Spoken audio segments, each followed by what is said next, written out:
Évangile de Jésus-Christ selon saint Luc, chapitre 15, versets 1 à 10.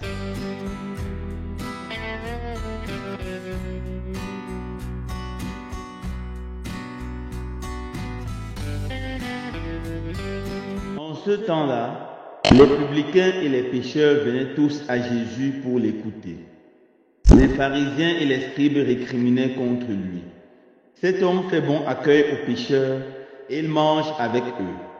Alors Jésus leur dit cette parabole. Si l'un de vous a 100 brebis et qu'il en perd une, n'abandonne-t-il pas les 99 autres dans le désert pour aller chercher celle qui est perdue jusqu'à ce qu'il la trouve? Quand il l'a trouvée, il la prend sur ses épaules, tout joyeux, et de retour chez lui, il rassemble ses amis et ses voisins pour leur dire: Réjouissez-vous avec moi, car j'ai retrouvé ma brebis, celle qui était perdue. Je vous le dis, c'est ainsi qu'il y aura de la joie dans le ciel pour un seul pécheur qui se convertit, plus que pour 99 justes qui n'ont pas besoin de conversion. Ou encore, si une femme a 10 pièces d'argent et qu'elle en perd une, ne va-t-elle pas allumer une lampe, balayer la maison et chercher avec soin jusqu'à ce qu'elle la trouve? Quand elle l'a trouvée, elle rassemble ses amis et ses voisins pour leur dire: Réjouissez-vous avec moi, car j'ai retrouvé la pièce d'argent que j'avais perdue. Ainsi, je vous le dis, il y a la joie devant les anges de Dieu pour un seul pécheur qui se convertit. Acclamons la parole de Dieu. Louange à toi, Seigneur Jésus.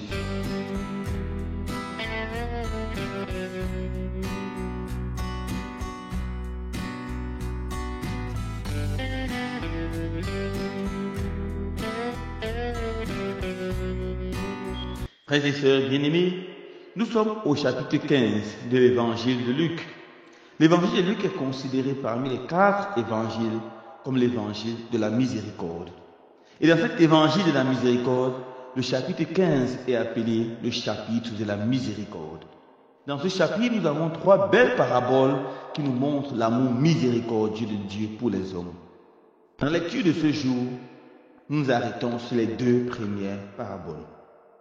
La première parabole est celle d'un berger qui possède 100 brebis et qui aime chacune de ses brebis à la folie. Alors une brebis se perd. Constatant la perte de ses brebis, le berger entre dans une tristesse très grande et vraiment profonde. Et il ne s'arrête pas à sa tristesse, immédiatement il se met en mouvement et il se met en route pour aller chercher cette brebis. Il ne ménage aucun effort pour retrouver la pauvre brebis égarée. Il va aller traverser la montagne dangereuse et pierreuse, sachant qu'il y a des vallées qui peuvent s'écrouler à tout moment et notre pauvre berger peut périr. Il va aller dans la montagne, sachant que la montagne est parsemée des animaux sauvages qui peuvent s'attaquer non seulement à la brebis, mais aussi au berger. Le berger va littéralement risquer sa vie pour sauver sa brebis. La seule chose qui motive ce berger, c'est l'amour fou qu'il a pour sa brebis. À cause de cet amour, il ne ménage aucun effort pour sauver la brebis. Et dès qu'il trouvera la brebis, il sera dans une joie indescriptible. Il va organiser une grande fête pour célébrer le retour de cette brebis. La deuxième parabole, pour illustrer la miséricorde de Dieu, c'est une femme. Une femme qui a 10 pièces d'argent et qui perd une. Ces pièces sont tellement importantes pour elle, car dans la tradition juive, lorsqu'une femme allait se marier, elle recevait de sa belle famille 10 pièces d'argent.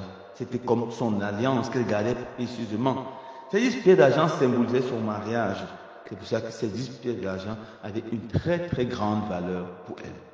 Lorsqu'elle perd une de ces pièces, elle va allumer une lampe, car les maisons palestiniennes étaient assez obscures, avec juste une petite fenêtre ou une petite porte. Elle va balayer toute la maison, fouiller coin et recoin, jusqu'à ce qu'elle va retrouver cette pièce. Et lorsqu'elle va retrouver, elle sera tellement heureuse qu'elle va inviter ses voisins pour venir célébrer avec elle. Ce qui motive cette femme, c'est l'amour pour cette pièce. L'amour pour les 10 pièces de façon spéciale, toutes les 10 pièces, et pour chaque pièce de façon spéciale et particulière. L'amour va pousser cette femme à ne ménager aucun effort pour retrouver la pièce perdue. Alors, comment interpréter les deux paraboles? Ici, le bon berger se comporte comme Dieu, ainsi que la femme. Dieu ne ménage aucun effort pour chercher la brebis perdue. Dieu va tout faire. Il ne va ménager aucun effort. Pourquoi? Parce que Dieu nous aime. Oui, comme nous dit Isaïe chapitre 43, verset 4, tu as du prix à mes yeux et je t'aime. Car Dieu a tant aimé le monde qu'il a envoyé son Fils afin que quiconque croit en lui ne périsse pas, mais qu'il ait la vie éternelle. Jean 3, verset 16. Dieu nous aime à la folie. C'est pourquoi que Dieu vient nous chercher encore et encore. Il ne ménage aucun effort. Pour nous sauver, il allume la lumière de l'évangile qui éclaire nos cœurs, qui éclaire nos vies. Par les sacrements de l'Église, il nous lave de nos fautes, il nous lave de nos péchés.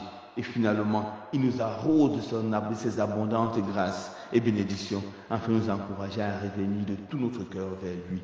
Ça, c'est notre Dieu. Ça, c'est notre Seigneur Jésus. J'aimerais de conclure par cette petite histoire racontée par un missionnaire. Il allait une fois pour prêcher dans un